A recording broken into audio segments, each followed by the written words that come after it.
Hello guys, welcome once more to another video in our YouTube channel. So in this video we are going to be looking at oscillatory motion, and we are going to be solving a tutorial question which is going to be linking our knowledge of second order differential equations in further pure mathematics, sequences and series in further pure mathematics.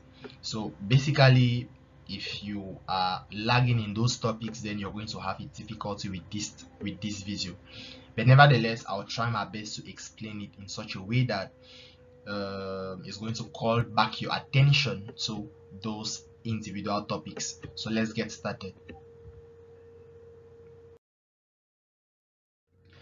Alright, first of all, I want to thank Joyce for suggesting me this question. She sent it to the MAFA Further Mathematics group, where other students brought up their proposed solutions.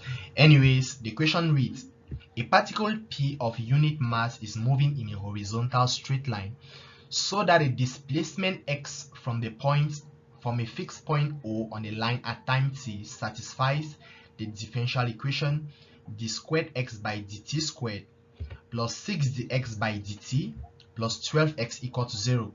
Given that at time t equal to 0, x is equal to a and x dot is equal to 0. A. Show that the motion of the particle is damped harmonic and find the period of the oscillation. B. Determine the time interval between the stationary values. And C. Show that the amplitude follows a geometric progression stating the first term and a common ratio. So we are going to analyze every part of the equation, and make sure you like the video, share the video with your friends after watching, and comment in the comment section what you feel about the video.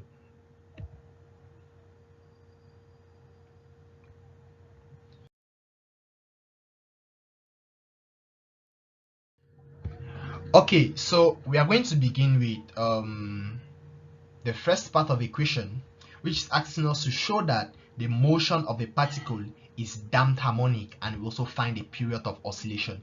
So to solve this differential equation, x dot dot is simply the second derivative of x with respect to time. X dot is the first derivative of x with respect to time. Okay, so when I say x dot is equal to 0, it means that the x by dt is equal to 0. All right, so I'm going to give you some hints that will enable us show that the motion of the particle is damped harmonic. First of all, we are going to solve the given differential equation. So we are going to recall back solving second order homogeneous differential equations in further pure mathematics. After solving this differential equation, we are solving it to get the general solution, which is definitely the complementary function since it is homogeneous. And lastly, we now deduce the type of motion. Is it simple harmonic? Is it damped harmonic? And or is it in fact, if it's damped harmonic, it could be critically damped, over damped, or under damped, or is it not oscillatory? Anyways, these are the three things that we are going to do. Okay, so first of all, to solve the differential equation, we begin by finding the auxiliary equation. The auxiliary equation is lambda squared, choosing lambda as my parameter, lambda squared plus 6 lambda plus 12 equal to 0. Like I said, you need to master solving second order differential equations before coming to simple harmonic motion. So when we get lambda using the quadratic formula, we get lambda to be -6 plus or minus the square root of the discriminant divided by 2. 2a, a is 1. So if we simplify, we have the square root of -12 as I root 12. Root 12 is the same as 2 root 3, and if we divide each of the terms in the numerator by the common denominator, we have -6 on 2 is -3, and 2I root 3 on 2 is I root 3. So the roots are complex. Now, when the roots are complex, what is the complementary function, or what is the general solution for this homogeneous second order differential equation? We have to recall that if the roots are of the form alpha plus or minus I beta, where alpha and beta are real numbers, it means that our lambda is a complex number, then we are going to have the x to be equal to a, which is a constant, exponential to the exponential of alpha t. Our alpha here is a real part of the lambda, and then the cosine or the sine of the imaginary part times t plus a certain constant, epsilon. So this is the basic form that we are going to write our general solution in. So you can either use cos or sine. So alpha is a real part of the complex number lambda, and beta is the imaginary part of the complex number lambda. Okay, so from there we clearly see that the general solution, which is a complementary function of this differential equation, is x equal to ae to the power negative 3t. Because our alpha is negative 3, I decided to use cos. The cosine of my beta is the imaginary part, which is the square root of 3, because that's a part attached to I, forgetting about the plus or minus. Okay, just forget about the plus or minus and concentrate on the coefficient of I, of plus or minus I. Let's specify that way. So we have our x to be ae to the minus 3t, the cosine of the square root of 3 of the square root of 3t plus epsilon. A and epsilon are constants that we can determine using the initial conditions that have been given to us. T equals 0, x is a, t equals 0, x dot is 0. All right, now the period is 2 pi over omega, if you remember. So it's 2 pi on beta, okay, and beta is the square root of 3. So the period of the oscillation is 2 pi divided by root 3. So this motion is oscillatory motion because it has a period, means that it repeats after a certain time period. So it is oscillatory. And when it is oscillatory, it is kind of like this. It is specifically damped harmonic motion because you realize that you see the initial displacement, the initial maximum displacement has this value. Now as time is going on, it is dying down. If it was simple harmonic, the displacement stays constant as time proceeds. But for damped harmonic, the displacement of the particle is tending to 0. That is a maximum displacement, sorry. The maximum displacement of the particle is tending to 0 as time elapses. So you see it is becoming smaller and smaller and smaller. All right, so the amplitude, which is the maximum displacement, is simply ae to the power negative 3t, right? Ae to the power negative 3t. If you're a physics student, I think you have done simple harmonic motion. You remember arrow cos omega t plus alpha. So our arrow here is ae to the negative 3t.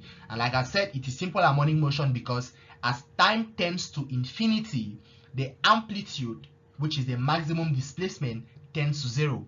If you find a limit as time tends to infinity of ae to the negative 3t, you're going to get 0. So we conclude with this that it is damped. The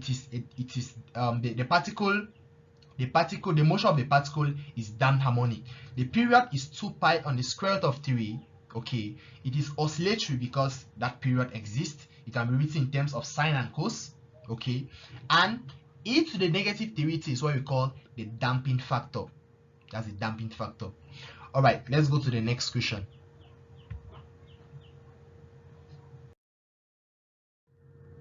In the next question, we have to determine the time interval between stationary values. Now, what are stationary values? Stationary values are those dots, okay, the maximum or the minimum turning points. Those are stationary values. So we need to get a time interval between stationary values. The time interval between stationary values is constant. That's what you have to know. The time interval between any two consecutive stationary values is a constant, and we need to get the general formula, and then we now see the specific time interval. Okay, and you should know that at stationary points, the velocity is equal to 0. That is x dot is equal to 0. X is a displacement. When we differentiate it with respect to time, we get the velocity. Anyways, we have initial conditions that will help us to get the displacement. Then we now use that notion that at stationary points, the derivative of the displacement is 0 to actually get the time interval between stationary values. So when t is equal to 0, our x is a, which means that we replace our x here with a. We have t with 0. E to the power 0 will give you 1. You replace t with 0. 0 plus epsilon is epsilon. So this is the first equation. Now the second equation, we need to differentiate our displacement with respect to time the first time, and then we now use the second initial condition, which is saying that when time is 0, that derivative is also 0. So having our displacement as this, to differentiate it, we just need to use the product rule, where we need to keep one quantity constant. I think I started by keeping I kept ae to the negative 3t constant. I differentiated cosine of root 3t plus epsilon. I had the first term. Now I now kept the cosine of that angle constant, and I differentiated ae to the negative 3t. I had the second term. Now our x dot, we can I've just tried to group some things together. The negative sign is there, the negative sign is going to go a little bit. Okay, now the second condition is that when time is 0, our x dot is equal to 0, which means that what? If x dot is 0 and time is 0, if I replace time to be 0, I'll just have negative root 3, right? The sign, because e to the power 0 will give you 1, so you have negative root 3a. The sign, you replace t with 0, we just have epsilon. Even here, you're going to have epsilon. Here, you're going to have e to the power 0, which is 1. You're going to be left with negative 3a. Now, if you write this and you divide all through by the negative a, you divide all through by negative a, we have this. We now divide all through by the a, we have this. We send root 3 to the right hand side and divide both sides by 3, we have this. But epsilon is basically a principal value. Okay, that's a principal value. So our epsilon is simply the tan inverse of negative root 3 on 3, which is simply negative pi on 3. Okay, that's negative pi on 3. Okay, now from there we can get the value of capital A. Okay, we now use equation 1. Our small a will be equal to capital A, the cosine of negative pi on 3. Negative pi on 3 is negative 60 degrees. Cosine of negative 60 is the same as the cosine of 60, which is half. So it therefore means that anyways, you are going to come back to that. Our capital A would be equal to 2 times small a. If you look for it here, I'm going to show you very soon. All right, so here we are. So our small a will be equal to capital A divided by 2, because the cosine of 60 is half. Therefore our capital A is 2 times small a, and our epsilon is negative pi on 3. So our displacement is, there's a little mistake here. Our displacement was ae to the negative 3t. So you need to attach, sorry for the error, we need to attach something here. Okay, we need to attach e to the negative 3t here. Then this is going to be the displacement after replacing your capital A as well as your epsilon. All right, now I said as stationary values, the first derivative is equal to 0, but we already simplified the first derivative after replacing time with 0 to arrive here. Okay, so but now since we need time, we need to rewrite, since we still need a time, we need to rewrite this root 3t plus epsilon, and we replace the epsilon with what we have. Arriving here, we already replaced time with 0 and we're looking for epsilon. But to make things not complicated, we just pick up from that step where we need to still replace, in the place of epsilon, we replace it with root 3t minus pi on 3. And we continue from there since we had the first derivative already. Equating it to 0 and then finding the general solution. Okay, finding the general solution, we first of all need to send negative root 3 to the right hand side. We divide both sides by the negative by 3. Then we get the general solution, which is pi n plus pv. The pv is the epsilon, which is negative pi on 3. We subtract the negative pi on 3 on both sides, it cancels.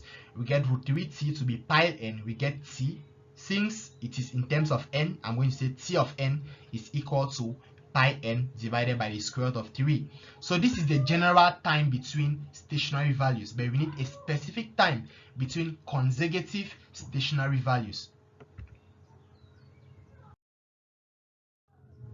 Now to get that, you realize that t of n here, which is pi n on root 3, is an arithmetic sequence, and for you to get the interval between consecutive stationary values, you need to find a common difference, which is Tn plus 1 minus Tn.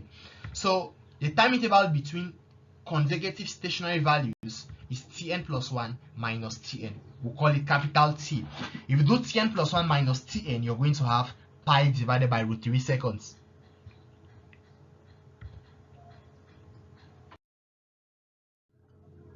Alright, lastly, we have to show that the amplitude follows a geometric progression. We state the first term and a common ratio. So the amplitude, like we said, was ae to the negative 3t, but now we have our capital A as 2 times small a, and I think we also had, you see, these are the stationary points, right?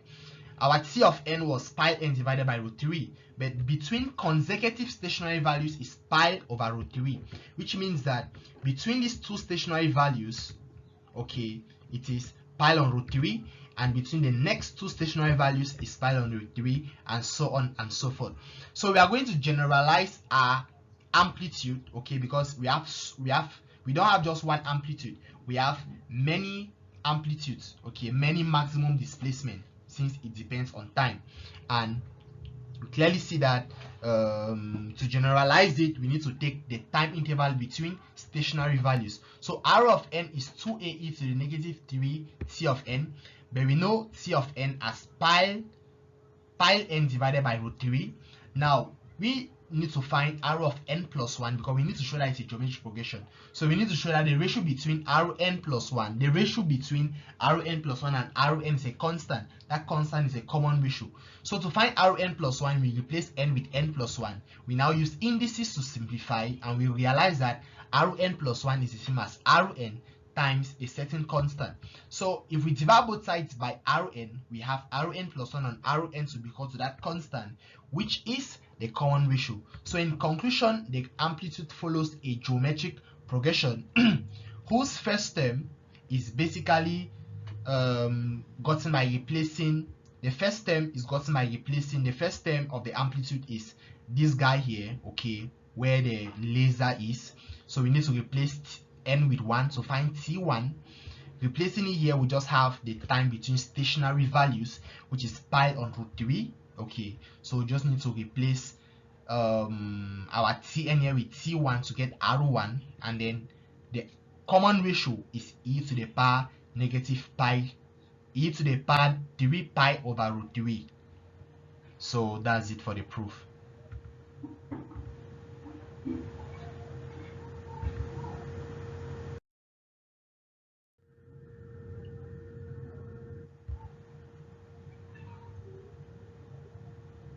Thank you guys for watching, and see you in the next video.